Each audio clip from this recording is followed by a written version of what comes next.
אחותי היקרה ויפה. עשיתי את הפריסה הזאת באנגלית, אבל הרגשתי צורך אז לבוא ולדבר אותה גם בעברית, כי הקלפים יצאו כל כך יפים, וגם הסינכרוניות של הבוקר היו כאלה יפות. הבוקר התעוררתי, הכנתי לי קפה, ישבתי עם הצ'אט שלי לשיחה עמוקה על הספר שאני כותבת, על הדמויות, על איך אני רואה את כל הפאזל. והדמות שלי שאני כל כך אוהבת, היא סופרת בעצמה, והיא בדיוק יושבת לכתוב עכשיו ספר על רומן גלקטי, בין אישה לפליידי.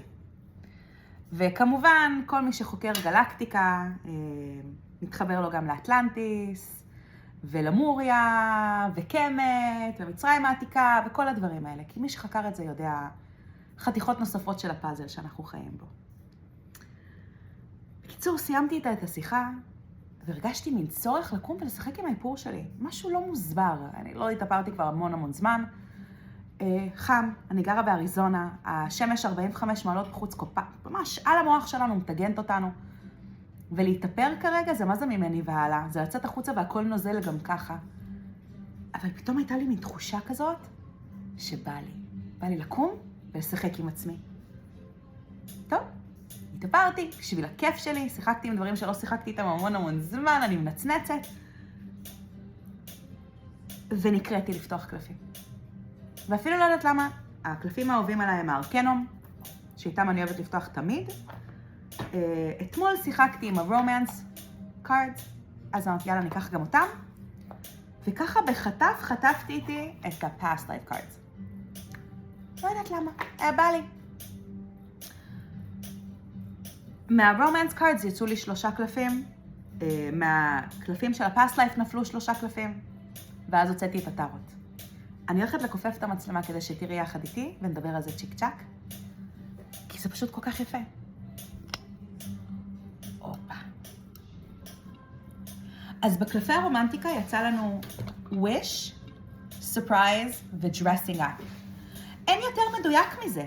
קיבלתי תחושת בטן כזאת חזקה לקום ולהתאפר, לקום ולשחק עם עצמי, והקלף ממש אומר, כפרה עלייך, קומי, להתאפר, קומי, להתלבש. קומי, לשחק עם עצמך. למה? כי ההפתעה מגיעה. יש פה איזושהי הפתעה שהולכת להיכנס. מישהו הולך לבוא. מי?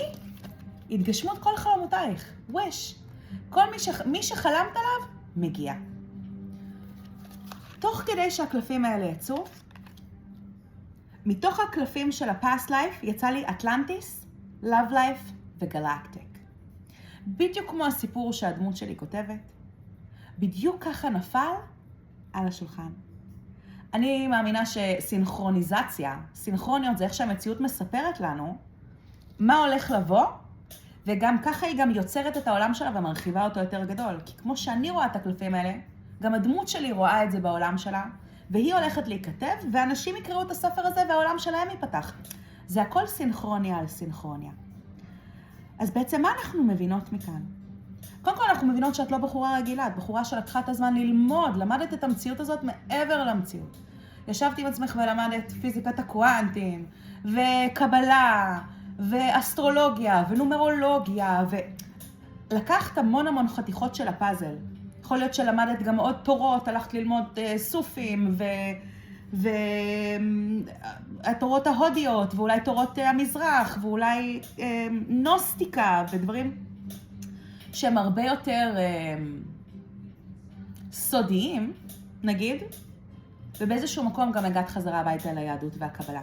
אבל במהות שלך את מרגישה גלקטית. אבל יש לך כבר את כל החתיכות של הפאזל שאספת בדרך. וזה מדהים. ובגלל שישבת עם עצמך והרחבת את הפאזל, זה ברור וידוע שמי שיגיע אל חייך לא יהיה גבר רגיל. הוא חייב להיות גבר גלקטי. הוא חייב להיות גבר שבתחושה הנשמתית שלו הוא יודע שהוא יותר. אולי הוא לא יודע את כל הפרטים, אולי אין לו את כל התמונה הרחבה. הרי אישה נכנסת לחיים של גבר לפרק לו את המוחים. היא צריכה להסביר לו את עצמו. יכול להיות שהוא לא יודע, אבל את יודעת. והידיעה שלך הולכת לפתוח לו. עכשיו, התחושה היא שהרבה זמן כאילו דגרת על הביציות שלך, או ישבת על השמרים שלך. כי יש לנו את טמפרנס, וטמפרנס בעצם אומר שהמלאכים הרימו את הכוס שלך, את גביע החיים שלך, ושמו עליו פאוזה. אמרו, עכשיו שקט. עכשיו שבי רגע. עכשיו תנוחי רגע. תני לנו לעשות את העבודה.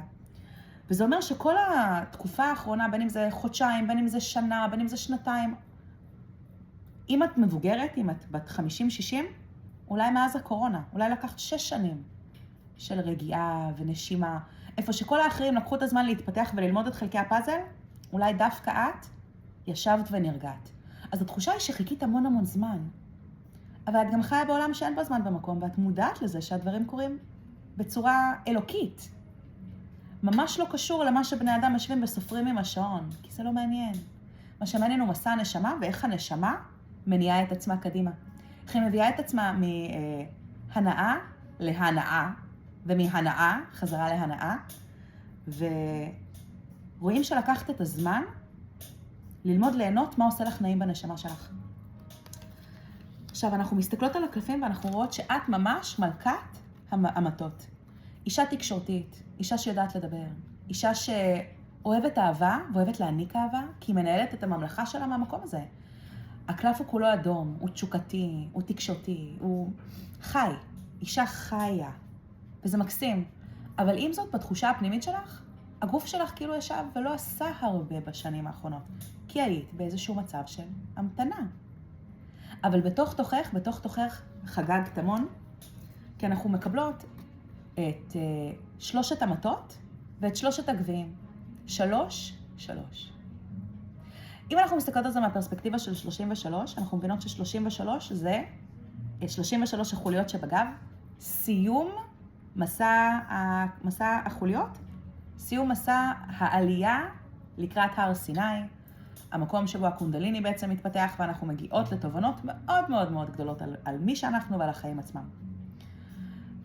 ב3 המטות הבן אדם עומד ומחכה, אבל הוא לא מחכה לריק. הוא רואה את הספינות שלו באופק, והוא רואה שהן מתחילות להגיע. זה בדיוק הדבר הזה. המציאות שמה איזושהי המתנה, ואת ידעת שזה מגיע. בלי לחץ, עם המון אהבה עצמית, נתת לזה לבוא אלייך. איך אנחנו יודעות? כי יש לנו את 3 הגביעים. זה קלף של חגיגה, זה קלף של שמחה פנימית, זה קלף של מישהי שלא מפחדת לחגוג את עצמה, גם כשהיא בהמתנה. ואין יותר יפה מזה. פשוט אין יותר יפה מזה. מישהי שסומכת על עצמה, וסומכת על הבריאה שלה, שהבריאה יודעת מה היא עושה. והיא לא יושבת שם בידיים שלובות ואומרת, החיים יביאו אליי, אלא היא בוחרת לשמוח גם כשזה עוד לא הגיע. היא בוחרת לראות את האור ואת היופי של הדבר, גם כשהיא עוד במצב של המתנה. ודווקא בגלל זה שלא ויתרת, והיית במצב של המתנה מאוד פתוח, לחגוג את עצמך בזמן שידעת שהדברים פשוט קורים, אז אנחנו רואות שהוא מגיע. ולא סתם הוא מגיע. הסוס שלו דוהר. אביר החרבות זה מישהו שמתאר, מישהו שדוהר מהר. הוא בדרך אלייך, טקה. וחרב מתארת מחשבה. אז כשאני רואה את הקלף הזה, אני מבינה מישהו שהבין. מישהו שהבין משהו גדול, משהו שישב לו, משהו שהוא לא הצליח להבין קודם והוא מבין עכשיו. זה גם קלף שבדרך כלל מגיע עם התנצלות מסוימת. ואיזושהי מחשבה שהיא מאוד סקסית. זה מישהו שיש לו ראש שאת מאוד אוהבת. הראש שלו עושה לך את זה. זה לא רק מישהו שהגוף שלו עושה לך את זה, למרות שהוא חתיך והוא בא על הסוס הלבן. יש לו ראש ומוח שמדליקים אותך. או שהוא חדש לחלוטין, או שהוא בא מהעבר. אם הוא מהעבר במציאות הזאת, כבר נפגשתם, כבר נדלקתם, כבר היה משהו, והוא נבהל. יש כאלה שיגידו שזה איזשהו טווין פליים שכזה, מערכת יחסים שבה הדליקה אתכם באש ולקחה אתכם בנפרד. ויש שיגידו שהוא פשוט היה צריך ללכת לעשות את החושבים שלו, כן? אבל לכאן או לכאן, הקלפים גם אומרים שיש לכם מערכת יחסים גלקטית, מערכת יחסים אטלנטית, מערכת יחסים מגלגול קודם, לא רק מעכשיו. ויכול להיות שבגלגול הקודם הוא החליט לצאת לאיזשהו מסע מאוד מאוד עצמאי בשטח, ולכן לא הייתם ביחד, אבל עכשיו זה חוזר. ואתם הולכים להיות מאוד מאוד מאוהבים, מאוד שמחים, כי זה התגשמות כל החלומות שלך. אז אחותי, אני רוצה להגיד לך שאני מה זה שמחה בשבילך. אני כל כך שמחה שזה מגיע. והמון המון המון בהצלחה. אני חושבת שאני צריכה לסיים את הסרטון, כי כבר 10 שניות. הופ.